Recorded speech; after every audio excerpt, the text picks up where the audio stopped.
Hi guys, ഇന്ന് ഞാൻ നിങ്ങൾക്ക് പരിചയപ്പെടുത്താൻ പോകുന്നത് എൻ്റെ വീട്ടുമുറ്റത്ത് തന്നെയുള്ള ഒരു സവിശേഷപ്പെട്ട ഒരു ചെടിയെക്കുറിച്ചാണ്. ഓക്സാലിഡേസി സസ്യകുടുംബത്തിൽപ്പെട്ട സ്റ്റാർ ഫ്രൂട്ട് അഥവാ കാരബോള എന്ന ഒരു സവിശേഷമായ ഒരു ചെടിയാണിത്. ഇതിൻ്റെ ശാസ്ത്രീയ നാമം അവരോഹ കരബോള എന്നാണ്. ഇതിൻ്റെ ഉത്ഭവസ്ഥലം തെക്ക് കിഴക്കൻ ഏഷ്യയാണ്. കേരളത്തിൽ ഇത് ചതുരപ്പുള്ളി, ആരംപുള്ളി, വൈരപ്പുള്ളി എന്നീ പേരുകൾ അറിയപ്പെടുന്നു. ഈ പഴത്തിൻ്റെ വശങ്ങളിൽ 5 മുതൽ 6 വരെ ഞരമ്പുകൾ ഉണ്ടായിരിക്കും. ഇത് കുറുകെ മുറിക്കുമ്പോൾ നക്ഷത്രത്തിൻ്റെ ആകൃതി ഉള്ളതുകൊണ്ടാണ് ഇതിനെ സ്റ്റാർ ഫ്രൂട്ട് എന്ന് വിളിക്കുന്നത്. വൈറ്റമിൻ സി, നാരുകൾ, പൊട്ടാസ്യം, ആൻറ്റി ഓക്സിഡൻറ്റുകൾ ധാരാളമായി അടങ്ങിയിരിക്കുന്നതിനാൽ ഈ പഴത്തിന് മികച്ച ഔഷധ ഗുണങ്ങളുണ്ട്. വൈറ്റമിൻ സി ധാരാളമായി അടങ്ങിയിരിക്കുന്നതിനാൽ പ്രതിരോധ ശക്തി വർദ്ധിപ്പിക്കുന്നു. ഇതിൽ ധാരാളം നാരുകൾ അടങ്ങിയിരിക്കുന്നതിനാൽ മലബന്ധം തടയാനും ദഹനം മെച്ചപ്പെടുത്താനും സഹായിക്കുന്നു.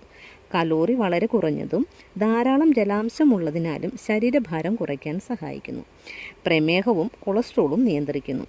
വൈറ്റമിൻ സിയും ആൻറ്റി ഓക്സിഡൻറ്റുകളും ഉള്ളതിനാൽ ചർമ്മ സൗന്ദര്യം വർദ്ധിപ്പിക്കുന്നു.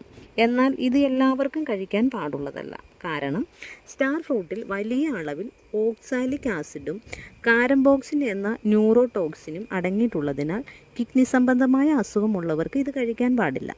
അതുപോലെ പൂർണ്ണ ആരോഗ്യമുള്ളവർ പോലും ഒഴിഞ്ഞ വയറ്റിൽ ഇതിൻ്റെ ജ്യൂസോ പഴമോ കഴിക്കാൻ പാടുള്ളതല്ല.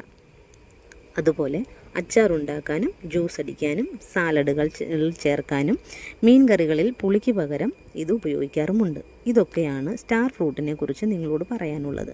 കൂടുതൽ വിവരങ്ങൾക്ക് താഴെ കാണുന്ന നമ്പറിൽ ബന്ധപ്പെടുക, അല്ലെങ്കിൽ കമൻറ്റ് ബോക്സിൽ രേഖപ്പെടുത്തുക. ഈ വീഡിയോ എല്ലാവർക്കും ഇഷ്ടമായെന്ന് കരുതുന്നു. വീണ്ടും അടുത്തൊരു വീഡിയോയുമായി സന്ധിക്കും വരെ ഏവർക്കും വണക്കം.